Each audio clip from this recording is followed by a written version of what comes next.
Thank you for joining me for this Daily Bread Bible study. We are looking at day 147, moving into the book of Job, chapters 1 through 4.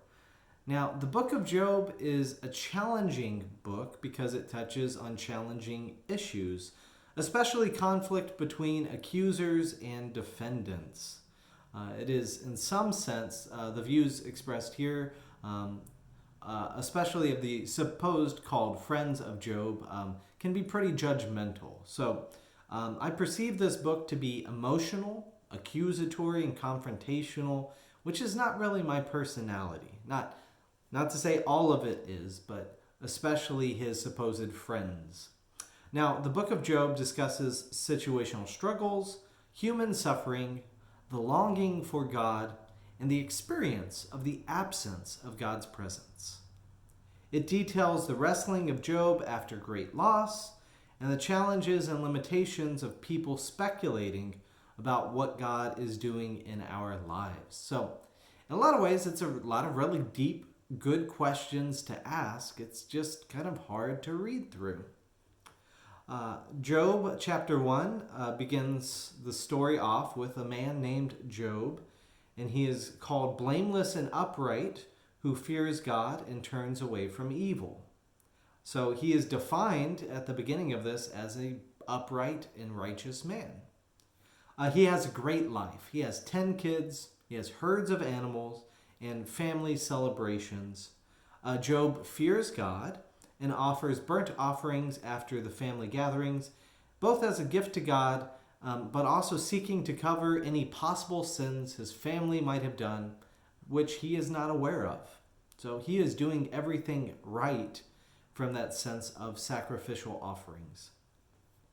We then glimpse God with the heavenly beings, and Satan, the accuser, shows up, stating how he has been wandering around the earth.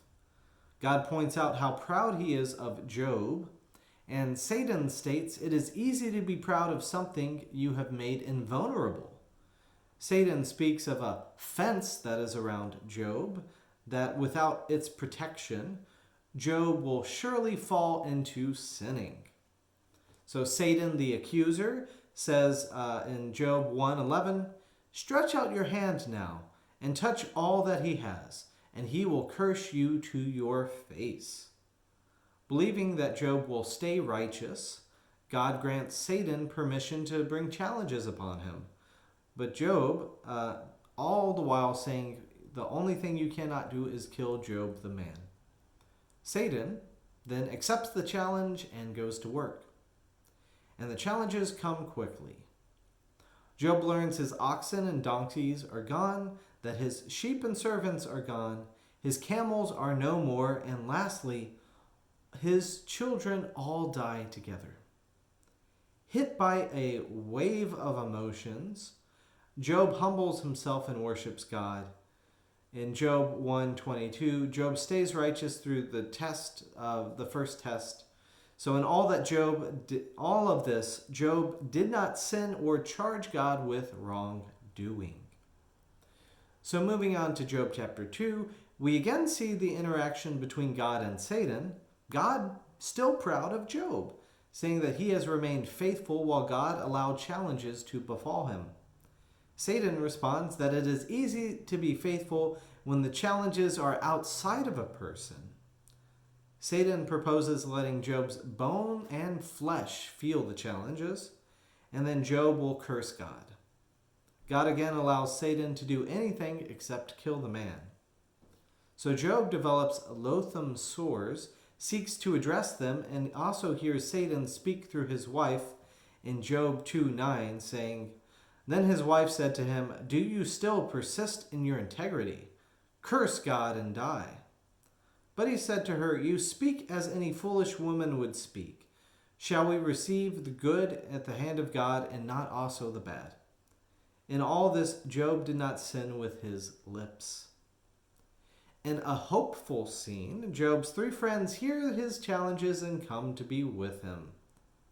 Eliphaz, Bildad, and Zophar come to confront him, weep in dust, and are present with him 7 days without saying anything. moving on to Job 3, we then see Job curse.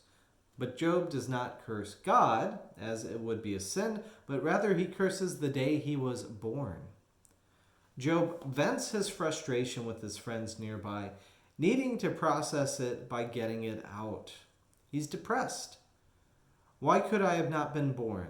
As to hide trouble from my eyes, as it says in Job 3:10. He cites the blessings of being with God, stating that the small and the great are there, and the slaves and the free are free from their masters. His feelings are captured in verse 26, saying, I am not at ease, nor am I quiet. I have no rest, but trouble comes. Job admits he is in a hard place. So in Job 4, as his three friends listen, do they extend comfort to his mind? No. Eliphaz instead begins a series of back and forths with Job, lasting the whole book long. Eliphaz channels Satan the accuser, making direct and indirect accusations against Job, which include, in verse 5 of chapter 4, that you are impatient. Verse 8, those who plow iniquity and sow trouble reap the same. And that in 21, humans die devoid of wisdom.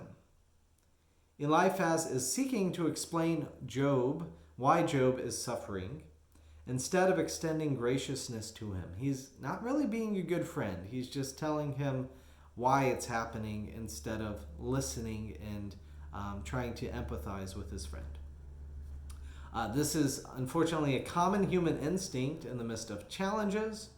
We seek to explain why something is occurring, and instead of acknowledging that it is happening and seeking empathy.